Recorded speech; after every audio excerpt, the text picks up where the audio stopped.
The federal government confirms that some people in the St. Louis area may have a higher risk of getting cancer. A recent health report found some residents who grew up in areas contaminated by radioactive waste decades ago may have increased risk for bone and lung cancers, among other types of the disease. Now, this assessment was conducted by the Agency for Toxic Substances and Disease Registry. That's a branch of the CDC. Anna Werner is here with this latest update to a story that CBS News has covered since 2015. We're certainly on top of it. Anna, good morning. Good morning, Gail. And this situation is not unique to St. Louis because it's connected to America's development of its nuclear weapons program decades ago. The problem is radioactive wastes persist in the soils, and many people believe that's why they or a loved one developed cancer. Now, for the first time, federal health officials agree on the record that's a real possibility. You'll never forget the moment they tell you we found lesions on your lung and your liver. That was Mary Osco 3 years ago, as she told us she'd been diagnosed with stage 4 lung cancer in 2013, despite never touching a cigarette. She's now on the last drug her doctors can offer her to hold her cancer at bay. I'm not ready to die yet. I have things to contribute to society. She and her husband Gerard are just two of many residents here who believe their family's cancers were caused by decades-old radioactive contamination. In the 1940s and 50s, St. Louis was key to America's nuclear weapons program.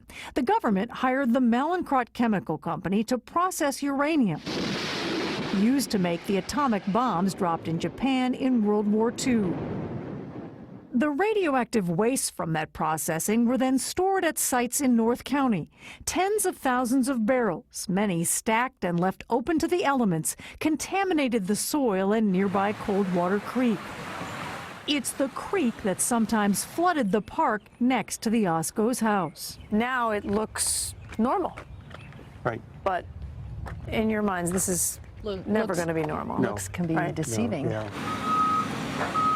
The Army Corps of Engineers has cleaned up 2 major sites and has spent years testing hundreds of properties along Coldwater Creek. The testing and sampling itself is extremely complicated. Program manager Bruce Munholland says trucking activities caused some of the contamination.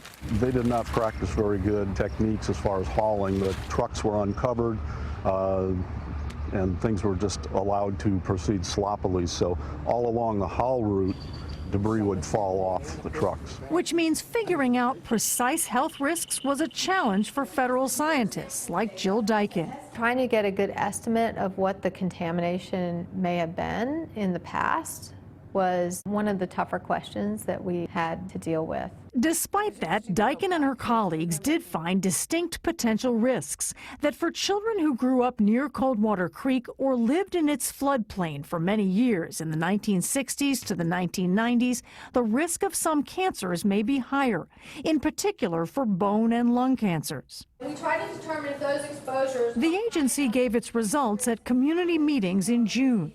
Still, many residents were left with unanswered questions. If it picks up radioactivity traveling to our homes, have you evaluated that?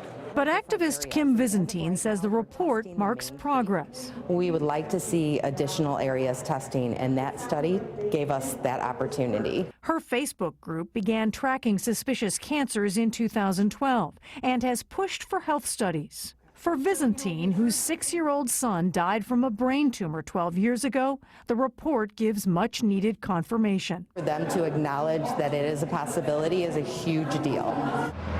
3 years ago, the Army Corps of Engineers found low-level radiation in the park next to the Osco's home.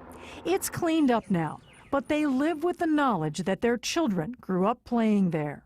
We didn't know that, or we wouldn't have bought this house. So you feel guilty? I do. But you couldn't know. But if I would have known, I could have done something and left.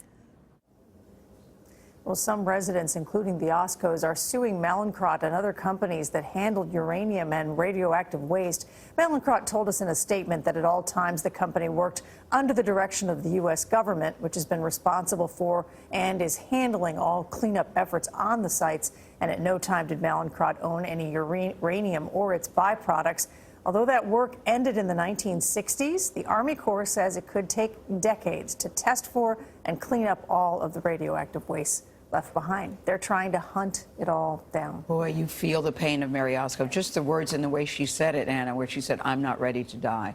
Just because of where you live through no fault of your own. It seems so unfair. Right. They're just hoping that they might, there's a federal program that might enable them to get some money, maybe $50,000 a family, which of course, if you have medical bills like that. It's not what you care about right now. But this new report means that they could have some progress on getting some of that money, potentially, at least something. At least tragic. Something, yeah. Anna, thank you.